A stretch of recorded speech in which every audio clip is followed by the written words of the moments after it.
चलिए एक और लास्ट का एक सवाल है, जे एग्जाम्पल का सवाल है।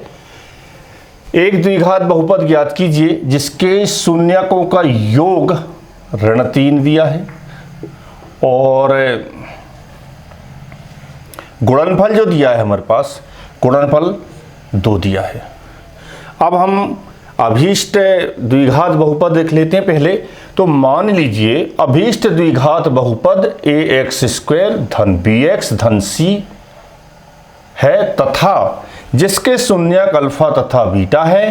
तो हम यहाँ देखिए हमारे पास जो दिया हुआ है, हमारे पास क्या दिया है, शून्यकों का योग दिया है। तो हम शून्यकों का योग का सूत्र से हम आगे हल करेंगे। और दूसरा गुणनफल दिया है, तो हम योग और गुणनफल के सूत्र लिख करके और यहाँ पर हम ABC के मान प्राप्त करेंगे। इसके बाद हम अभीष्ट द्विघात बहुपद को लिख सकते हैं। देखिए इसके लिए तो हमने क्या माना, ax² + 20 + c है तथा जिसके शून्यक अल्फा तथा बीटा है। तो अल्फा धन बीटा बराबर होगा, सूत्र इसका क्या है, -bk/a बराबर योग हमारे पास कितना दिया है, -3 दिया है। हर में कुछ नहीं है तो हम 1 ले सकते हैं। अब अगला है गुणनफल अल्फा × बीटा बराबर, इसका सूत्र होता है c/a और गुणनफल दिया है हमें कितना, 2 दिया है तो ये 2 ले लेंगे। हर में कुछ नहीं दिया है तो हम उसमें 1 इसमें भी ले सकते हैं। अब देखिए हम ABC के मानों की तुलना करते हैं। तुलना करने पर क्या होगा, देखिए A बराबर, B बराबर और C बराबर। हम यहाँ फिर से चेक कर लेते हैं A के मान योग और गुणनफल के सूत्र में बराबर है या नहीं है।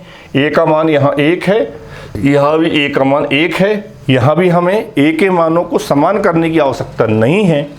तो लिखते हैं हम, देखिए A का मान हमारा होगा 1 और B का मान होगा, देखिए हाँ ऋण B बराबर ऋण 3 दिया है तो B बराबर 3 होगा। दोनों पक्षों से क्या होगा, ऋण ऋण जो है हट जाएगा मतलब, तो B का मान आएगा 3। और C का मान देखिए क्या दिया है, C का मान 2 दिया है तो C का मान 2 होगा। अब हम बहुपद लिखते हैं, बहुपद बराबर ax² धन bx धन c दिया है। हम ABC के मान रखते हैं यहाँ पर। तो A का मान हमारे पास 1 है तो 1 × x² धन B का मान है 3 × x धन C का मान है 2। देखिए यहाँ पर क्या आएगा हमारा, 1 का गुणा करेंगे तो x² ही होगा, धन 3 का गुणा करने पर 3x होगा और यहाँ पर धन 2।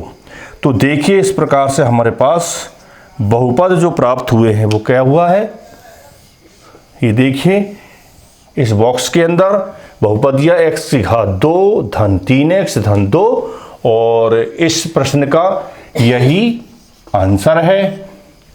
ठीक है, थैंक यू।